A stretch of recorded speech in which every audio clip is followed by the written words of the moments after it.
We are going to learn about the meaning of trial balance, definition, purpose and methods of preparation of trial balance. First, I am going to teach you the meaning of trial balance. Yes. Meaning. Trial balance means a list of all balances, standing from ledger and cash accounts. Students, we will prepare trial balance after preparing ledger accounts. So after preparing ledger account, we have to prepare trial balance. Then I am going to teach you definition.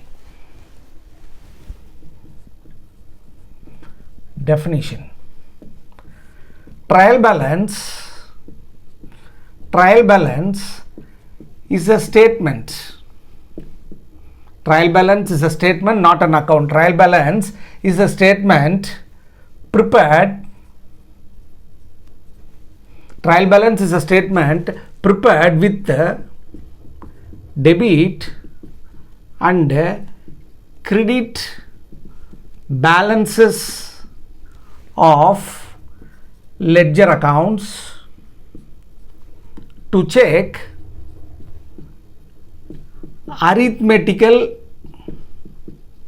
accuracy of books. Students, once again, trial balance is a statement prepared with the debit and credit balance. So trial balance has two sides, debit side and credit side of ledger accounts to check arithmetical accuracy of the books. This definition given by J.R. Batley-Boy. This definition given by J.R. Batley-Boy. Students, we know trial balance prepared after preparing ledger accounts. So the balances of ledger account are transferred to the trial balance. The trial balance has two sides, debit side and credit side. Now we are going to learn some of the important points worth noting in relation to the trial balance. Yes, important points.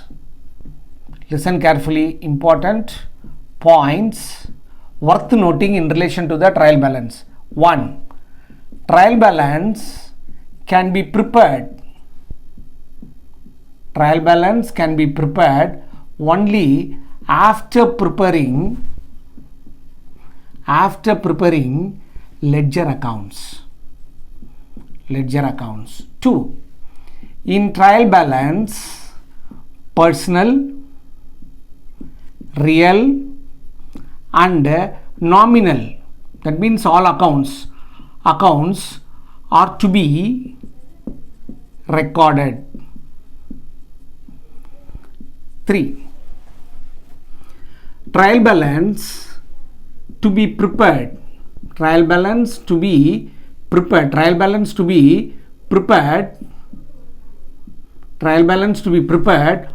on a particular day. Very important. Particular date. Trial balance to be prepared on a particular date. So in heading we should write as on. Trial balance, when it is to be prepared, at the end of month or quarter or of year or at the end of the year.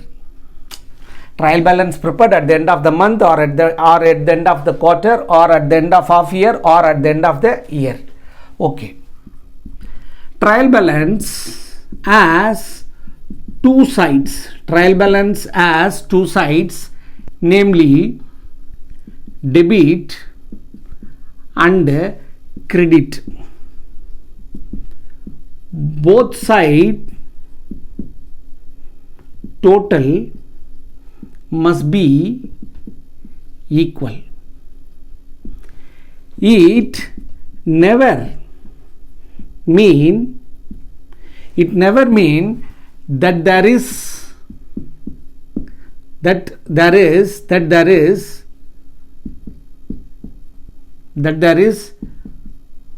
mistake.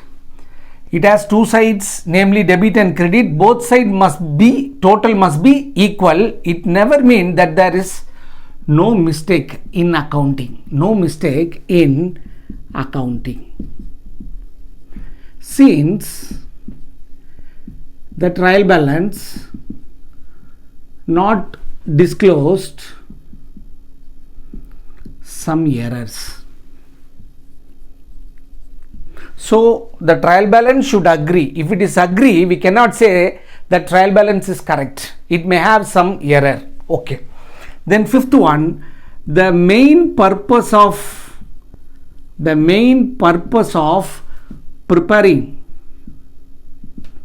trial balance is to locate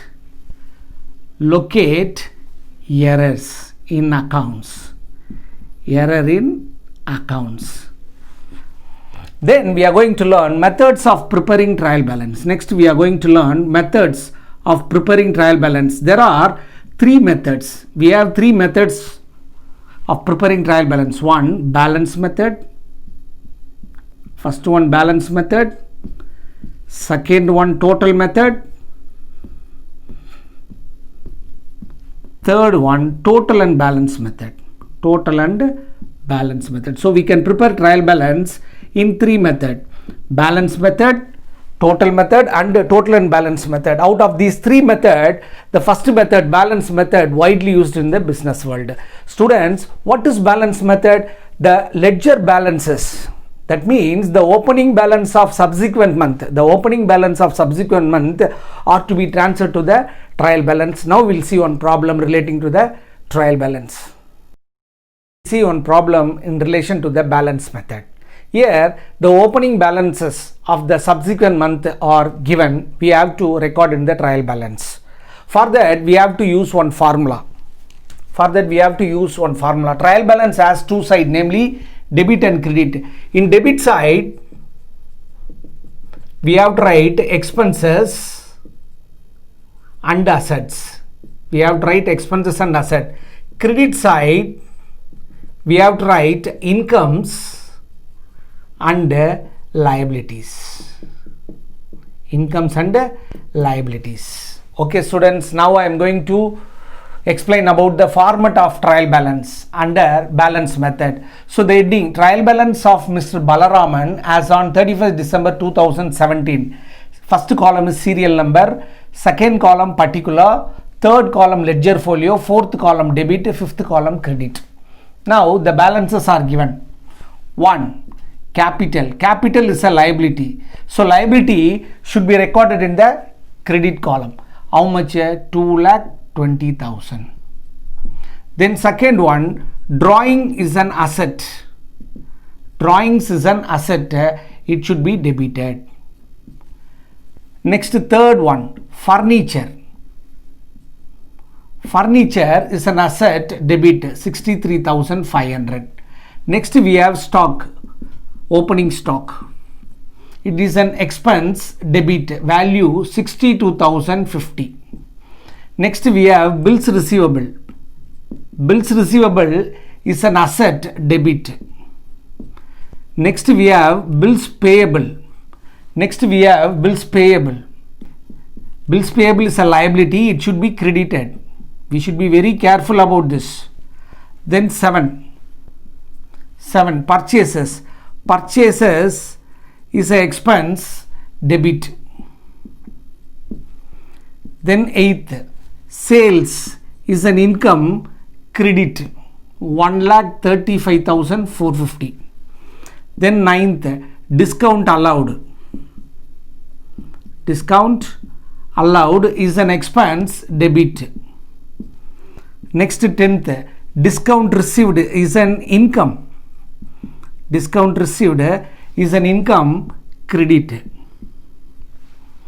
Then 11th, repairs. Repairs is an expense, debit. Next, office lighting. Office lighting is an expense, debit. Next, printing and stationery. Printing and stationery is an expense, debit. Next, bank loan is a liability. bank loan is a liability credit. Computer is an asset. Computer is an asset debit. Next, debtor is an asset debit. Cash in hand is an asset. Cash in hand is an asset debit. Next, cash at bank is an asset debit. Value 27,250. Next, general expenses is an expense. General expenses is an expense debit. Creditor, last one, creditor is a liability credit. Here, if we add debit total, we are getting 3,82,800. If we add credit total, we will get the same 3,82,800. So debit total and credit total are equal. Here there is no error. If that debit side total and credit side total are not equal, that means the accounts may have some errors. Tomorrow we will see different problem. Till then, bye and thank you.